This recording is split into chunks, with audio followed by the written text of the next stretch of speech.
o te talo atu ia te o lua o uso a whaipule o matai o le atunu. A mawhai o na maua le anganga o le whaamangalo ai.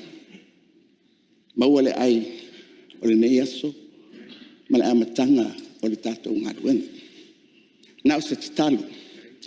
A o le mea le manino mai le lipoti lea ua whaamama oe lau fionga lau.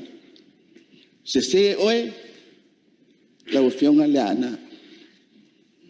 O le lava e lea mo tātou. Pari lau fionga whongstela i wau whaamangalo ia le ana. O whaamangalo le loto maua lalo i tae au le nei. Tai au le nei e inu pupua ngam whainta ma le o ona o le mele alu. Ai se ae lofa i lau fionga le whongstelai. Ma ufa alo alo le tal sanga le tamai tai palemia. Ai ma wale file mbu o le palemen. Ai mai se refa fonga mai sa moa atoa. A wau talia. Le tal sanga le fionga le tamai tai palemia. Ai fasilio no malulu atu i lau fionga la auli. I se tala fo iwa. Ia, lea wa mele poti al komiti.